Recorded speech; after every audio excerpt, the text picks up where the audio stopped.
Hello everyone, welcome back. My name is Arias, and today we're going to be talking about Health Assurance Acquisition Corporation, or HAAC. We'll talk about what HAAC is, their philosophy, who their leadership is, and we'll speculate on some potential targets.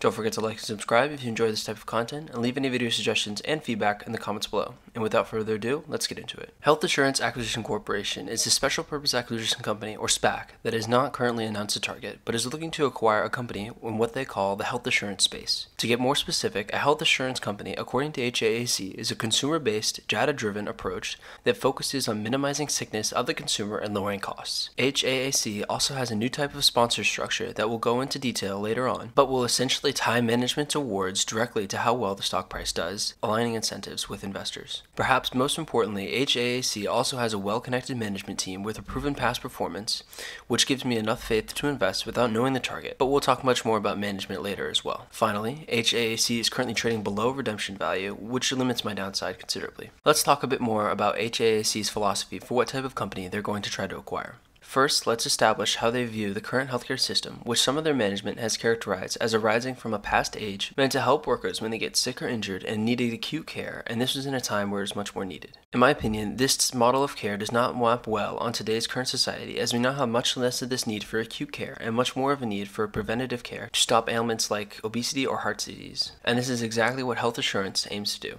keep their consumers' minds and bodies healthy so they can avoid needing healthcare altogether.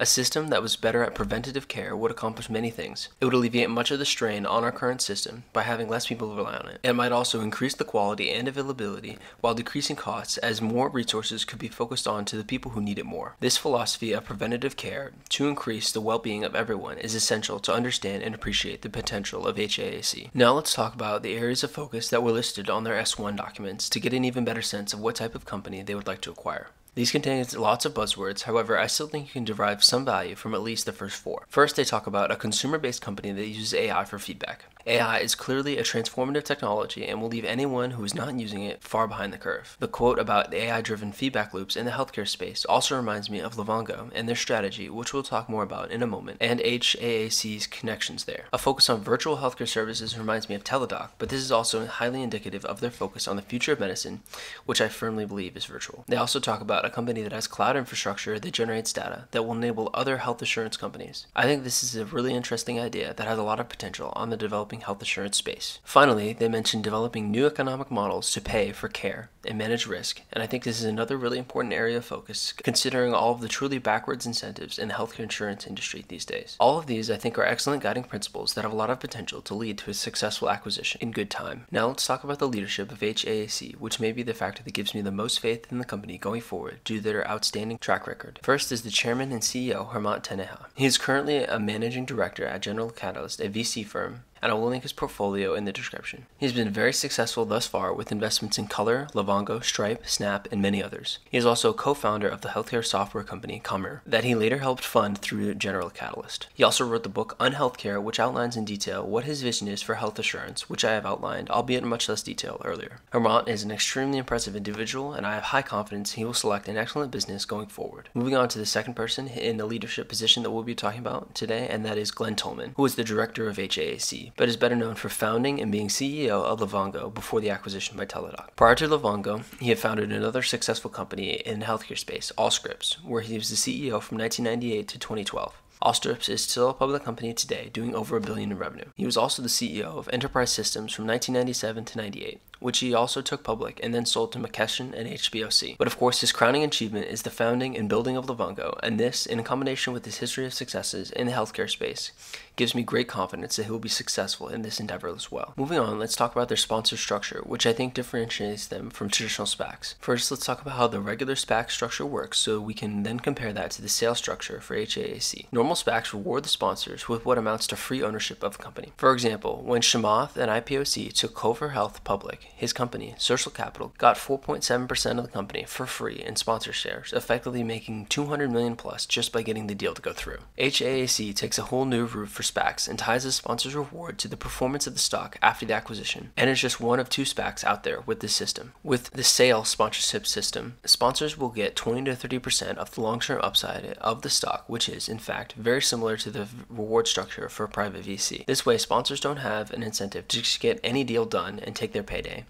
but instead have to be very selective with their merger target and pick a company with great long-term upside because their pay is tied directly to it. Finally, in my opinion, they also have a portion of their reputation riding on the results of the SPAC that only serves to further raise my confidence in this team and to find a worthy target of my money to take public. Now let's talk about what everyone wants to talk about, the potential targets. I'm only going to talk about a few here, and this is by no means a comprehensive list.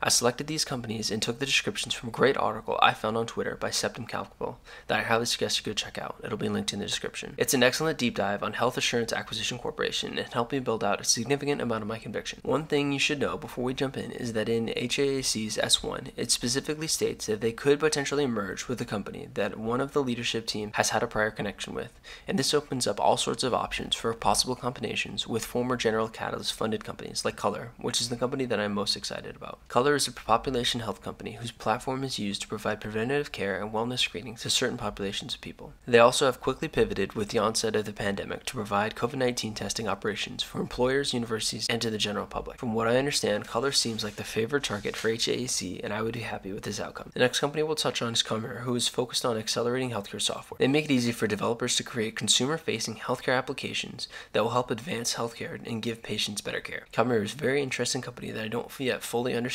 but would be an exciting target to get to learn more about if they were indeed the acquisition target. The last company we'll touch on is MindStrong Health. MindStrong Health is dedicated to transforming mental health through measurement science. Their services help detect mental illness early to deliver preemptive care and improve outcomes, which is exactly what a health assurance company is, in my opinion. Although there appears to be some competition with Livongo here. In terms of what my favorite outcome would be, I've seen rumors of HAAC merging with Color and then adding on Comer to create a highly formidable company in healthcare space. While that would be my favorite outcome, I think it is more likely they'll just take either one public on their own, and I think that would still lead to major value creation for us as shareholders. Now let's wrap it up with my conclusions. I really like the health assurance ideal of providing better, lower cost healthcare with more ability through the technology, and this is absolutely the future. HAAC's leadership is without question top notch, and I have the utmost confidence in them to choose the correct company to acquire it at an enticing valuation. And these targets are out there, many of them which have already established relationships with the team at General Catalyst and therefore HAAC. Of course, there is no shortage of risk when investing in a pre-target SPAC. However, these risks are currently mitigated because you can currently purchase Health Assurance Acquisition Corporation for less than the net asset value of the security of $10. I currently have about 1.4% of my portfolio in HAAC,